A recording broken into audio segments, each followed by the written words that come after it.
本期话题：汉奸是怎样诞生的？据说 IBM 中国公司有一条规定，绝不接受那些带着竞争对手情报的投靠者，因为这些人有道德瑕疵，让有道德瑕疵的人无法生活，至少让这些人生活的不如意，应该是这个社会的共同职责。然而我们却发现呢，在绝大多数的私企里，我们更经常遇到的情况呢，是鼓励应聘者带着老客户跳槽，甚至把这个视作这个人的人脉资源丰富。各位有没有思考过，为什么社会上会出现鼓励背叛者的现象？这个现象大家见怪不怪，习以为常。咱们再举个例子老电影《地道战》里有个桥段，民兵队长高传宝呢，在大槐树下敲钟传达情报，说来犯有100多鬼子，200多伪军。其实你细琢磨琢磨，这挺搞笑。抗日战争期间呢，这8年时间里，配发武器协助日军作战的日伪军各级政府官员和在日战区进行维稳统治的汉奸人数多达210万人，超过了侵华日军的总数。能出现这么多叛徒，有没有什么历史原因呢？咱们今天就给大伙说说汉奸是怎么诞生的。中国历史上第一个当汉奸的这个人名字叫佟行岳，哪3个字呢？就是中国的中，行业的行，加上说话的说。有人说这不是中行说吗？古音念佟行岳。这个佟行岳是谁呢？是汉文帝时期的一个太监。当时汉朝初建，国力呢还不足以跟匈奴抗衡，于是匈奴呢这个老上单于刚继位的时候，汉文帝就遵循旧例，在宗室当中挑了一个诸侯王的女儿，就算公主吧，准备嫁给老上单于去和亲。临行之前呢，汉文帝呢就派宦官佟行岳，你陪着公主一起嫁过去。这个佟行岳老大不愿意了，因为那时候去匈奴，你到那儿这辈子就别想回来了。那边的气候饮食习惯呢，你这不用说都不适应，也没个认识人，甚至你到那去是生是死都没有定数。可是这时候佟行岳作为个宦官，你有什么话语权呢？公主都得嫁过去，何况你算个陪嫁的。所以皇上强行让这个佟行岳跟着去。这佟行岳呢，虽然一肚子怨言，但也没法反抗。临走的时候他说了一句话，说必我也为汉患者。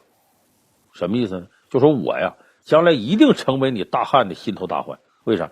他心里边恨他，他我爱大汉，可大汉不爱我把我送这么偏远的地方，怎么这种破事非安排到我身上呢？好，那既然你这么对我，我到匈奴那边，我一定会报复汉朝。就这么着呢，他陪着公主嫁到匈奴，到那之后他真说到做到，马上是彻底卖身投靠老上单于，开始破坏和亲政策，把汉朝的情报如实的告诉匈奴，并且鼓励匈奴人增强对自己民族的自信心，对自己食物器械风俗自信心，不要太看重汉朝的美食什么其他的东西。而且在他唆使之下呢，匈奴多次派兵南下侵犯汉朝疆土。这个佟行岳呢，在匈奴数十年间，先后扶持老上单于、君臣单于和伊之邪单于，是名副其实的三朝元老。凭着他对大汉的熟知，替匈奴出了不少主意，让汉朝吃了不少亏。就在他临死之前，他还想出个坏招。那个时候已经是到了汉武帝时期了。这个佟行岳呢，发现呢一些池塘有病死的马羊之后呢，如果人再喝了这个池塘的水，轻会拉肚子，病重就会死亡。其实在我们今天看就是细菌感染嘛。所以他就想说，如果把这些病死的马和羊扔到汉军进攻路线的水源上游，不就能把大汉士兵毒死吗？他就把这个主意出给匈奴了。出完这主意呢，这佟行岳就死了。结果匈奴真按照他的方法实施了，结果汉军饮了有细菌的水，确实有很多人出现中毒情况。当然后来呢，汉军识破了这诡计，最后漠北之战呢，以汉军全胜告终。但是之后不久，汉军杰出的年轻将领霍去病24岁就病逝了。后世就有人推测，霍去病很可能就死在这次来自水源的细菌感染。所以像佟行岳这样的人呢，心中没有国，只有自己。他认为自身利益受到损害了，就想让全大汉国人跟他陪葬。他并不单单是痛恨汉文帝，汉文帝死了之后，这个佟行岳还在报复。他是怎么想的？他想的就是我活不好，那我这些同胞你们谁也别想活得好。其实呢，这是一种非常不健康的心理。所以这个佟行岳是中国历史上第一个汉奸。那么更多汉奸叛国呢，其实就是同利益有关，简单说就4个字：趋利避害。你看英国作家兰士灵撰写了一本书叫《鸦片战争》，他就记录这么一件事，说鸦片战争爆发后的第2年，就1841年的7月，主导这场战争的英国公使义律和英军的总司令伯麦乘船的时候呢，遭到台风，被困在一座荒岛上了。正好这个时候呢，一艘中国打鱼的民船呢从这经过，把他们给救了。当然救他们不白救，那有条件，船家向义律呢索要每个人3300块钱的费用。这义律伯麦和10几名英国船员加一起也就花3-5万，义律自然愿意了。这个伯麦呢是专门为了侵占香港，在6个月前特意从英国赶到大清国来签合同来了。而义律呢，大伙都知道，作为英国驻华的商务总监督，对这个林则徐的这个虎门销烟呢，一直采取对抗态度，多次的进行抵制跟破坏，还掩护呢英国的大鸦片贩子逃离广州，对英兵杀害这个清朝民众呢，他还加以庇护，力图维护呢英国的鸦片贸易。在鸦片战争爆发的时候呢，他是被任命为侵华全权的副委员、副代表。那么对这2个人呢，在鸦片战争的时候呢，清廷早就通缉他们了，并且给出悬赏价格，说抓住义律赏洋银10万，伯麦呢赏洋银5万。这个价远远高出了船家所要的价钱。就如果船家把这2人抓起来给送到朝廷去，那至少得15万赏银，而那边才得个3-5万，这差4-5倍了。可是这些船家呢，舍大救小，就不要这大头，就图了这些小利了。那么这艘民船刚开出没多久呢，就碰上一艘清廷的官船，官船呢也是在搜索英军船只，失事的船只，正找这些人，就问船家有没有看到这几个英国人，结果船家回答没看到。所以义律和伯麦呢藏在民船的船舱里，顺利得救了。有人觉得说，这个中国这打鱼的渔民真缺心眼啊！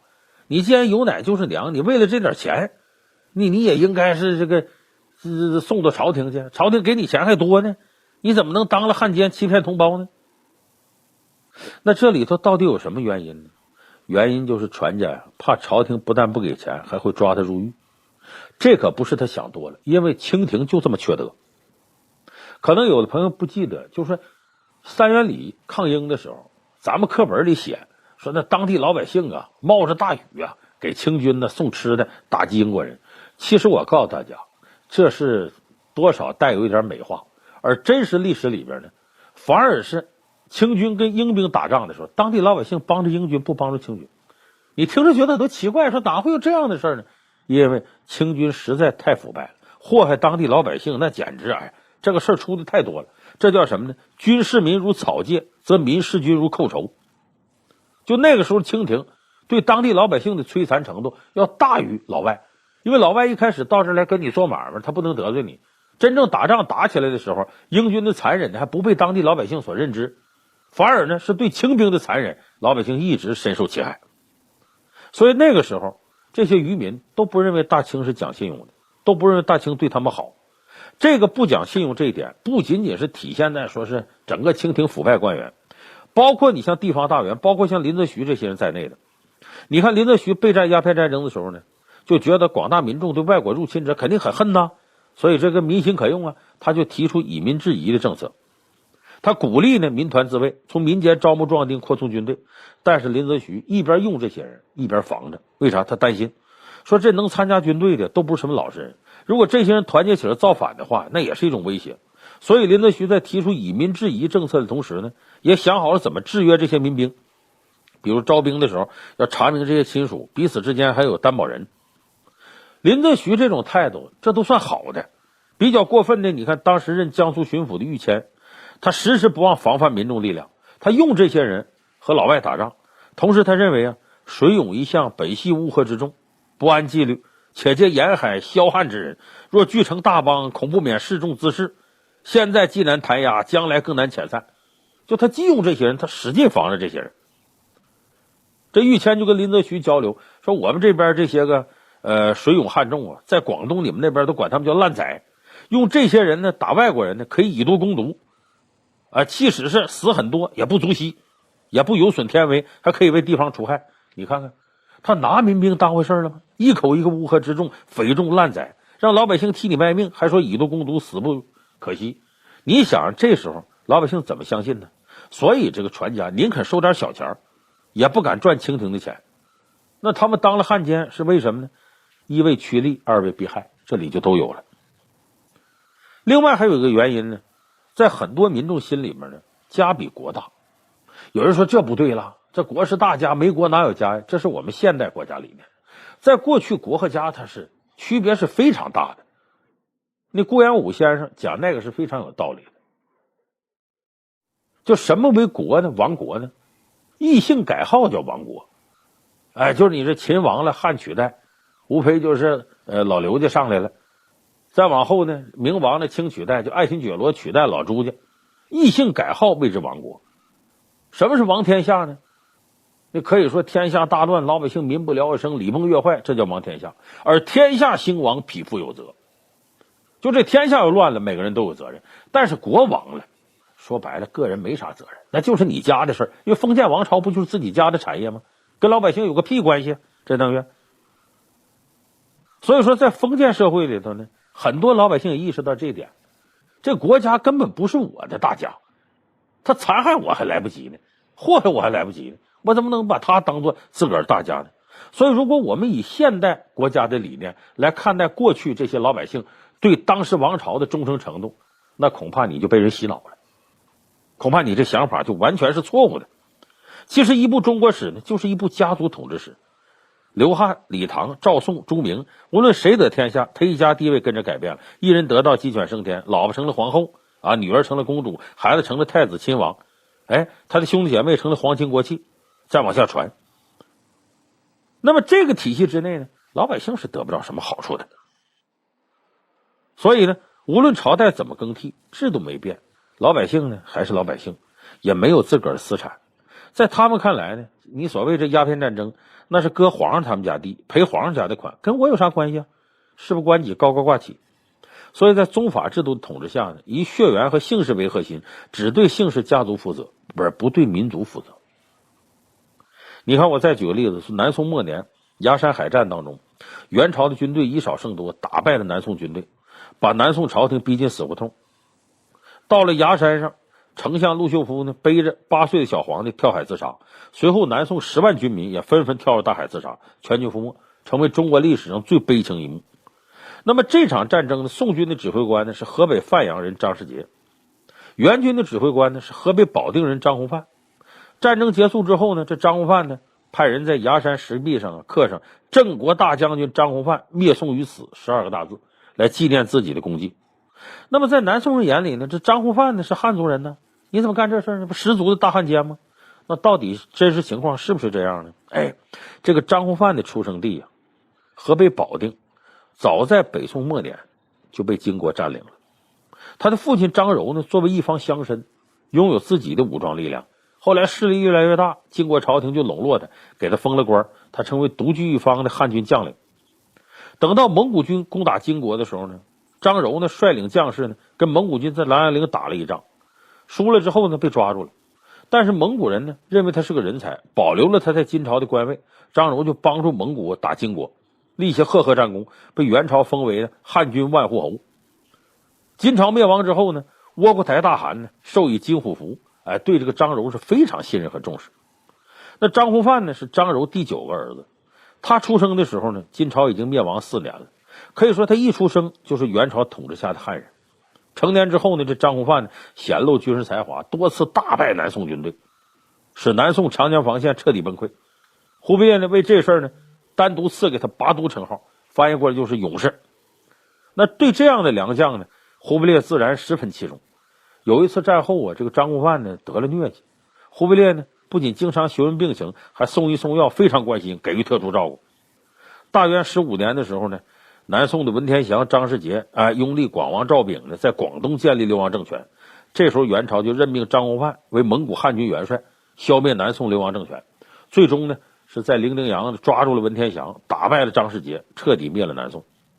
有人认为这张弘范作为汉人呢，却消灭了南宋汉族政权，导致汉族文化断层，是一位十足的汉奸。但这个事儿咱得一分为二的看。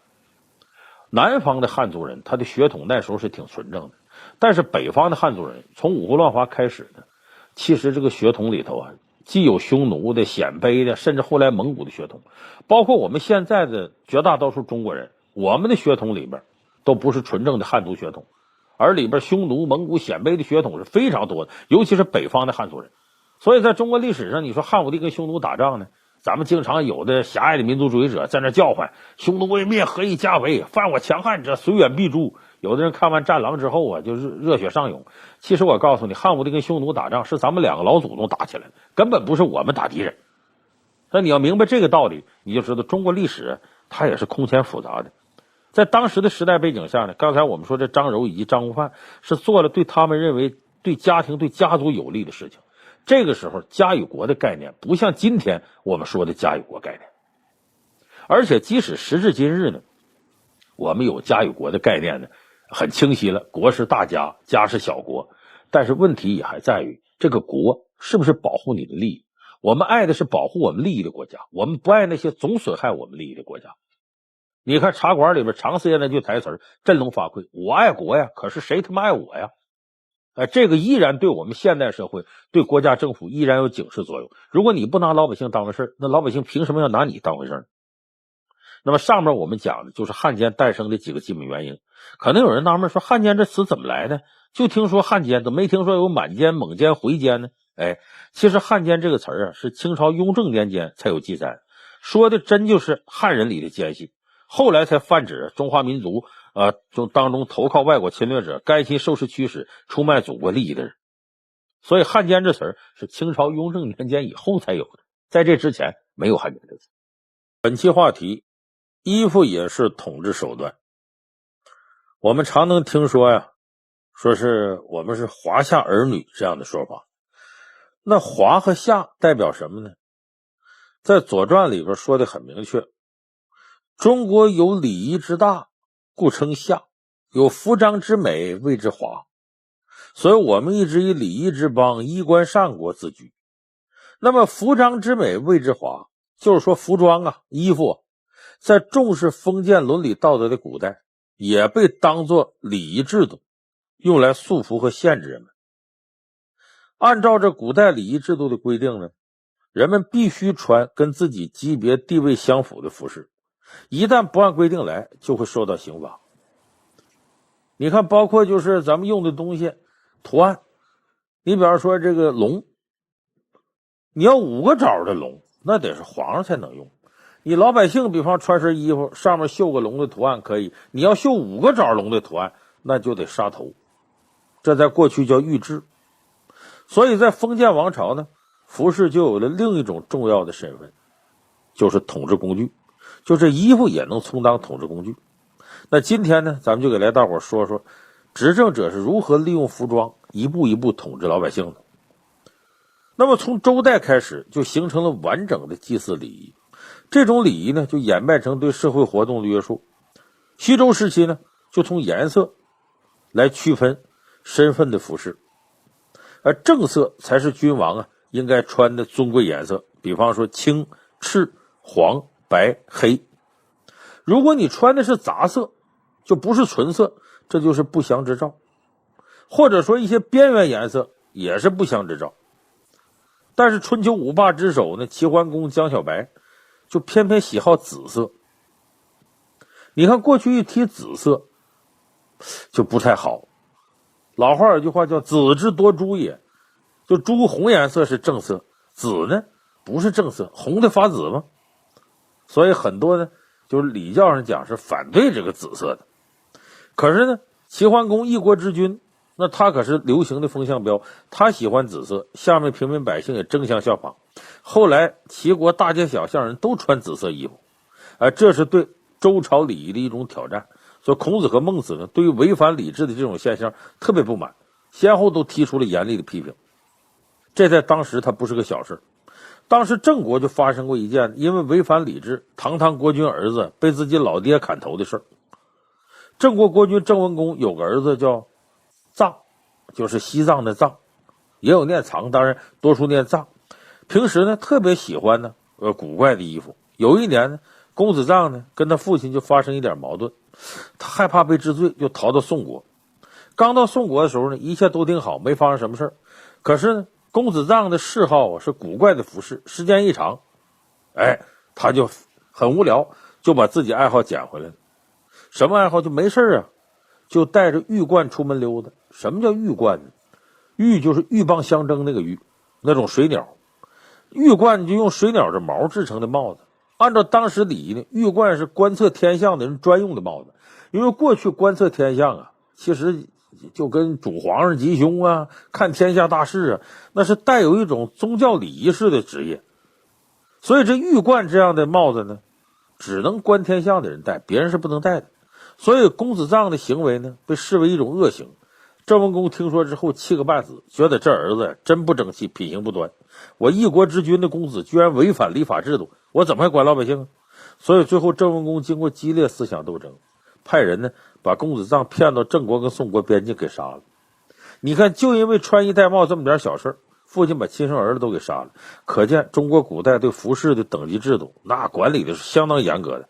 你要时刻牢记你自己身份跟地位，乱穿衣服追求新奇特事你就别想干。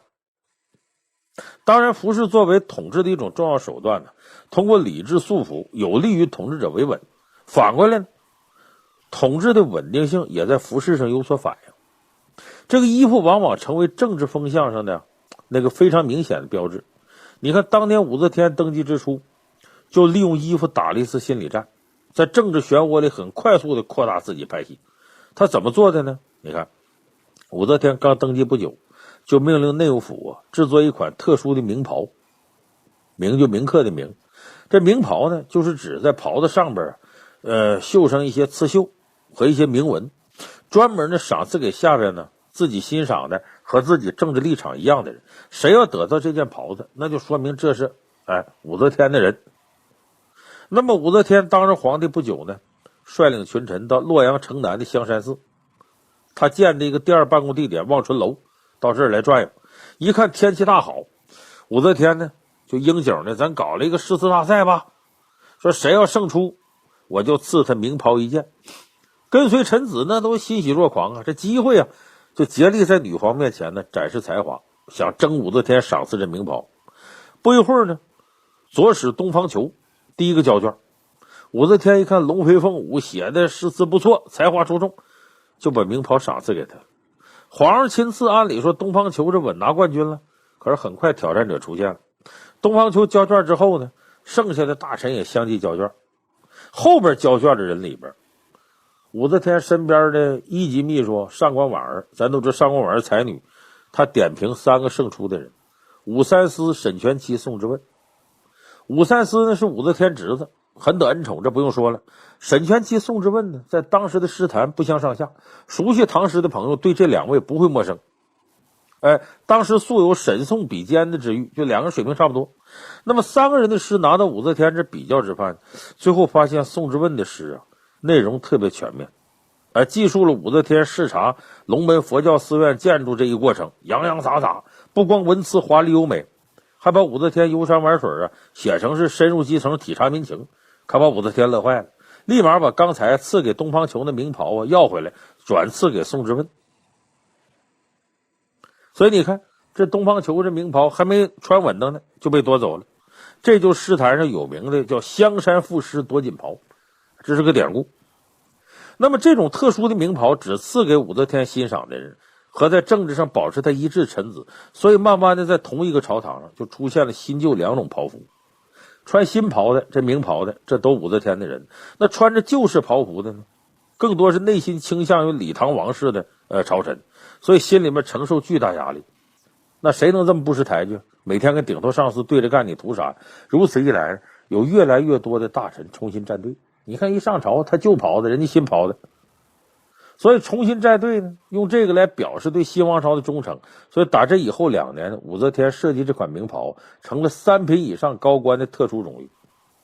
所以后来名袍呢获得正式身份成了官服。原有名袍上面不是刺了一些山川草木吗？后来呢又改成了图案，文官是飞禽，按照不同等级有凤大雁武官是走兽，什么狮子、麒麟、老虎。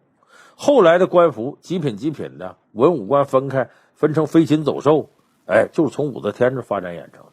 所以那个成语衣冠禽兽，其实最早不是骂人的，它是指你当了官了，因为在你衣服上面呢能绣上禽和兽，那说明你是大员当官了。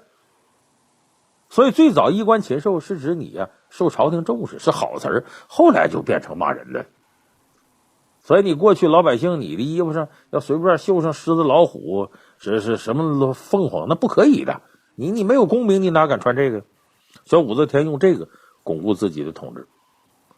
那么我们说有起就有落，伴随着新王朝的建立呢，就会有新的服饰制度出现。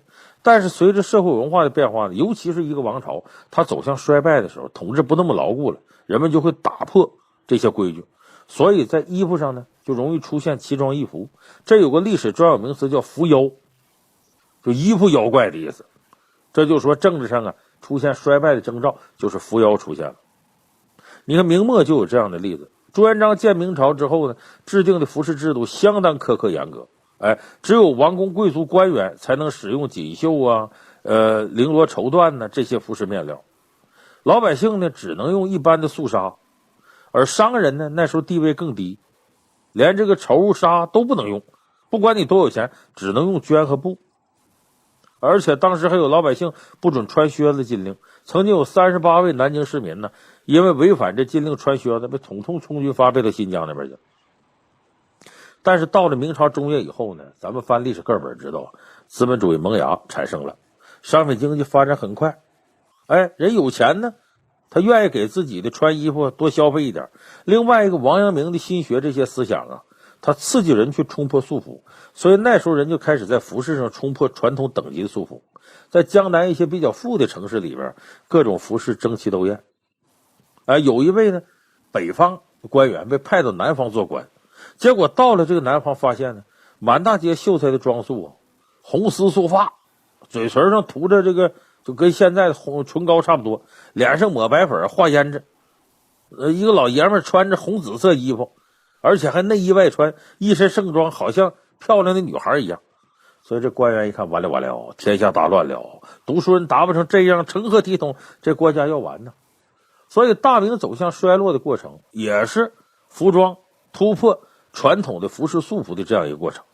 这也说明什么呀？你限制越狠，反弹的越厉害，反弹到一定程度了，统治当然就不那么牢固了，伏妖就出现了。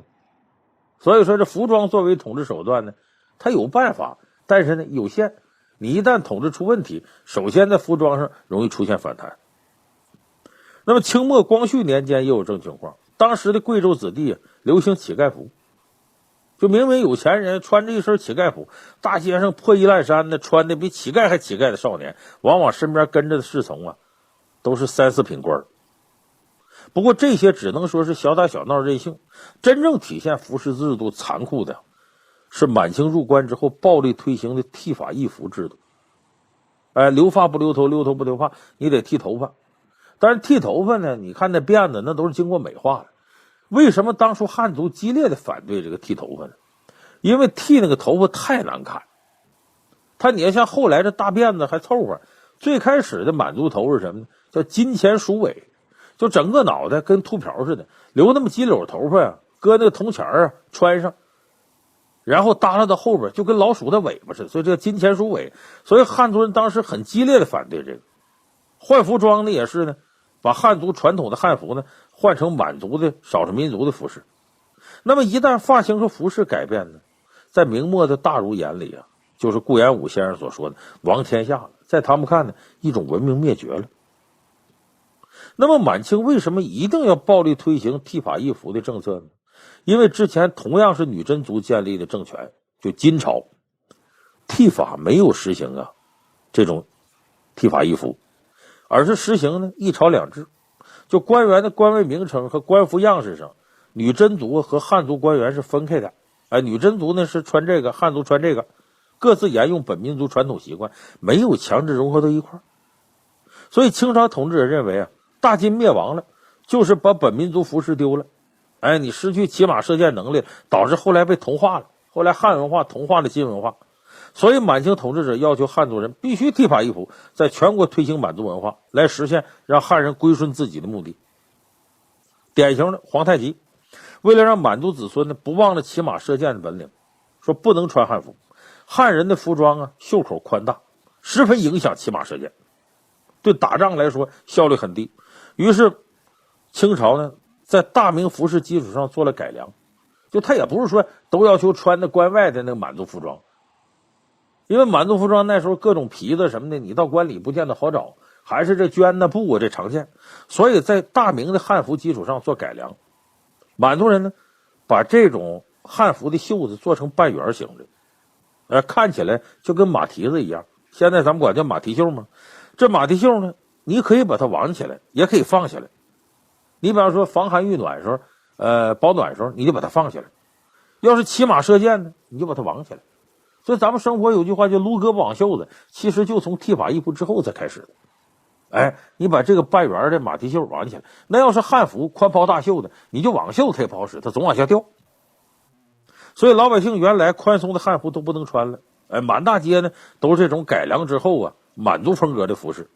所以后来呢，有朝鲜使者呢到这北京办事，回去之后呢跟朝鲜的国王禀报，十分感慨，说汉人的衣冠服饰都不在了，老百姓一看我穿着衣服都哭了。为什么？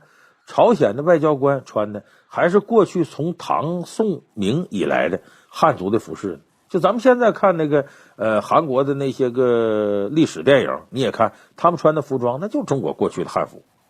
所以这使臣跟国王汇报说，满大街老百姓看我穿这个前朝服饰都哭了，只能指着我这衣服告诉自己孩子说这是大明的服饰，是咱们汉人的服饰。你看，所以说这是满清为了提高战斗力，更主要的是通过服装的改变来同化汉族的百姓，通过这个奴化你，强行的让你归顺他的统治。所以当然比这还狠的就我说呢，不让你留头发，身体发肤受之父母。所以清朝的时候啊，民间反清的情绪非常激烈。清初的时候，反清的活动此起彼伏，就跟这剃发易服有关。当然这个其实是一种意识形态领域的争夺。你如果穿我的衣服，按我的方式剃头，意味你归顺了；你不按这个，就是不归顺。所以这个是刚性的，没有中间道路可走。所以清朝初建的时候呢，这个汉族对清朝整个的抵触大半在于剃发易服这些事上，而发生多次的大屠杀事件也都跟剃发易服有关。所以你看，今天咱们说了很多关于服饰等级的故事，你可见作为统治工具啊，服饰在古时候还有民族意识跟政治色彩。到现在呢，服装已经不再是统治者的工具了，它可以满足人的时尚个性的需求。但是服装作为一个民族的皮肤，依然是一个国家文化的浓缩。所以咱们现在呢，你看APEC 会议啊，什么经合组织会议啊，国家领导人参加的时候，中国主办的时候，往往呢都用带有民族特点的服饰呢做上那么几套给各国元首来穿。其实服装里头还是体现了政治，因为中国要想提高影响力，不光中国，世界任何一个国家要想提高对世界的影响力，那终极的影响力是靠文化来实现，通过文化来改变人的生活方式，这样你的影响力才能走出去。所以服装呢也代表着咱们中国几千年的一种文化，所以呢大家多支持传统的服装，应该说对中华民族实现伟大复兴那还是有帮助的。